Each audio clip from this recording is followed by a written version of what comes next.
It was a quiet afternoon in the small town of Greenwood, where life usually moved at a slow, predictable pace. The streets were lined with modest houses, and the occasional sound of children playing echoed through the air. In the midst of this tranquility, however, an incident was about to unfold that would shake the town's core. Mr. Johnson, a retired man in his 70s, walked slowly down the main street, his cane tapping against the pavement with each step. His dark skin was wrinkled with age, and his eyes, though tired, still held a certain sharpness. He wore a simple cardigan over a plain shirt and slacks, the picture of an ordinary old man. But Mr. Johnson was anything but ordinary. A group of teenagers, hanging out near the corner store, noticed him approaching. There were 4 of them: Mark, Jason, Liam, and Kyle, all around 16 or 17, caught up in the bravado that often comes with youth and peer pressure. Bored and restless, they exchanged mischievous glances, and a cruel idea began to brew. "Hey, old man," Mark called out, smirking as his friends snickered. Mr. Johnson stopped, his expression calm. "Yes," he replied softly. "You lost or something," Jason added, stepping closer. "Maybe you need help finding the retirement home." Laughter erupted from the group. "What's wrong? Cat got your tongue?" Liam jeered. "Or are you too old to hear us?" Mr. Johnson remained still, his cane planted firmly on the ground. His silence only seemed to fuel their cruelty. "Look at him," Kyle said, circling around. "Thinking he's too good to talk to us. Just a useless old man." What they didn't know, what none of them could have guessed, was that Mr. Johnson wasn't just an elderly man trying to go about his day. Decades earlier, he had been a world-renowned karate master, holding a black belt and having trained under some of the greatest martial artists of his time. Though his prime years were behind him, the discipline and skill never left his body or mind. "Respect is important, Mr. Johnson finally said, his voice steady.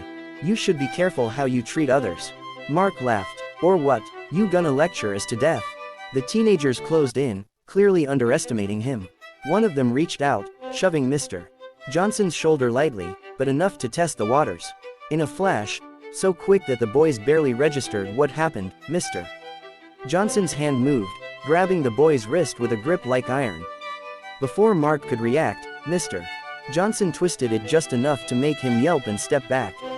"What the?" Mark gasped. Jason rushed forward, anger flaring, but with one fluid motion, Mr. Johnson sidestepped and lightly tapped his knee with the cane, sending Jason stumbling. The other 2 froze, their mouths hanging open. "I suggest you stop now, Mr. Johnson said calmly, his voice never rising. The teenagers were stunned. This frail-looking old man had just disarmed them without breaking a sweat. A few passers-by had started to gather, whispering amongst themselves. "Is that Mr. Johnson? Didn't he used to teach martial arts back in the day?" Someone murmured. Realization dawned on Mark and his friends. They hadn't just picked on some random old man, they had foolishly chosen a former karate master. "We didn't mean anything by it," Mark stammered, his previous arrogance replaced with fear and embarrassment. Mr. Johnson's gaze softened slightly. "It's not about what you meant, it's about what you did. Words and actions have consequences."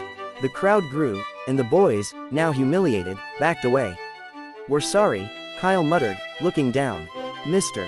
Johnson gave a small nod. "Good, learn from this. Strength isn't about hurting others, it's about protecting them. Remember that." The teens shuffled away, their faces red with shame. As the crowd dispersed, Mr.